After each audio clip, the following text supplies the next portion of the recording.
Hello, welcome to Exotic Foods for Exotic People. Today I'm going to be showing you how to make some stewed eggplant. Now you may be thinking, how do you stew eggplant? Well, you do it the same way you would stew chicken. This is a completely vegetarian, healthy dish, and all you need is one eggplant, a yam, carrots, onions, garlic, thyme, and brown sugar, along with some oil to grease the pot you're using. Fair warning, this recipe comes out looking kind of strange, almost inedible, but it tastes really good, and it's a really nice dish to enjoy whenever you're looking for something a little bit sweet, a little bit savory, a little bit meaty, but without any kind of meat whatsoever. To start off, you'll want to take your yam. I use a yellow yam. This can also be called a Jamaican yam. I use that for this dish. You can use a white yam if you feel comfortable with it. You can even use potatoes. Any kind of tuber can sort of work in place of the yams.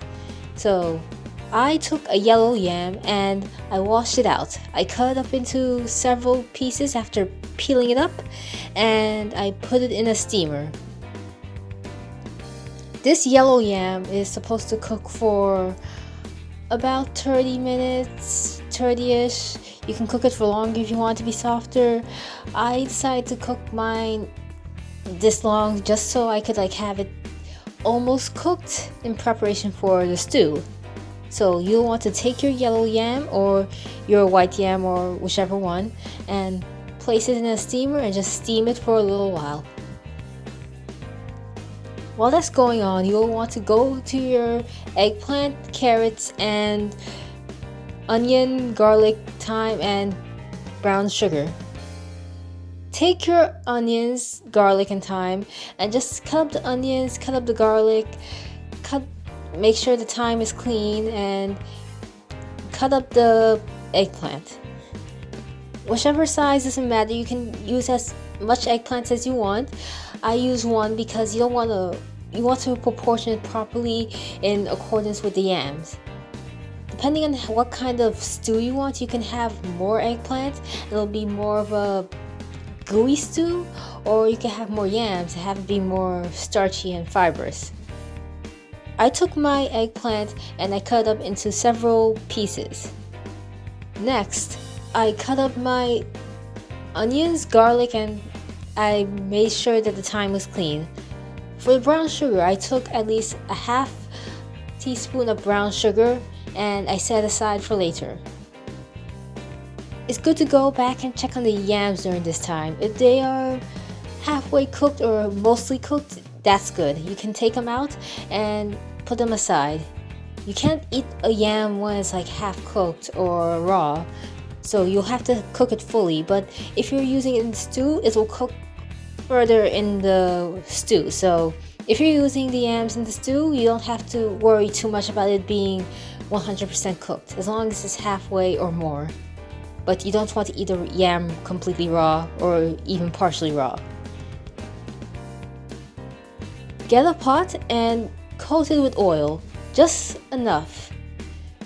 After you do this, you will want to throw in your garlic, your onion, and your thyme. Let it sit there and get a little bit hot, and let it just marinate in the oil for a little bit.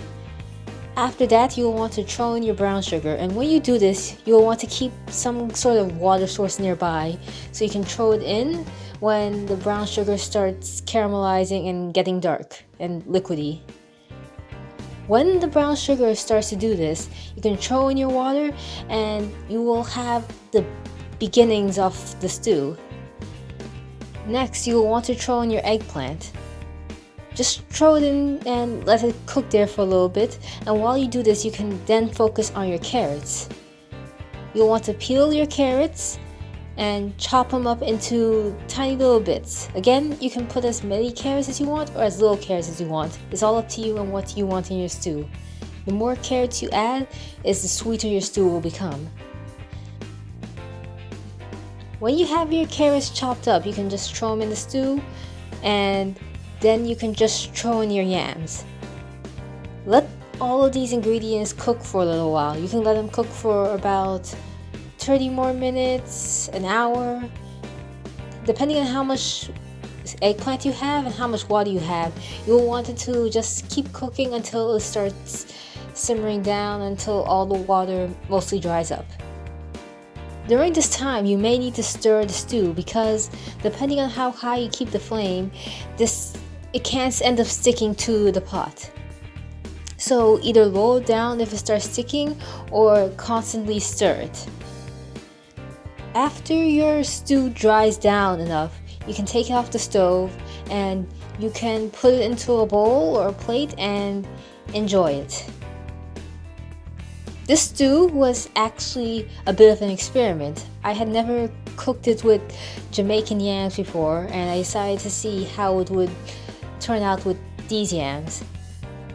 They're a bit harder in my experience. I don't understand why they seem to be harder, but apparently they are a little bit harder, but they came out great.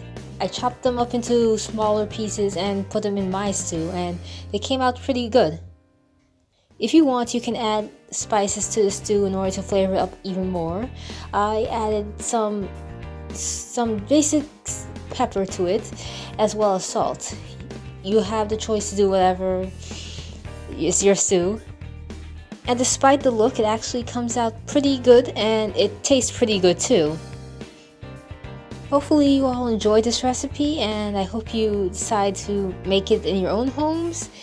If you enjoyed this video, please like it. If you enjoyed the content I make, please subscribe. If you have a question or a comment, please leave it below, and I'll be seeing you on Friday with more content.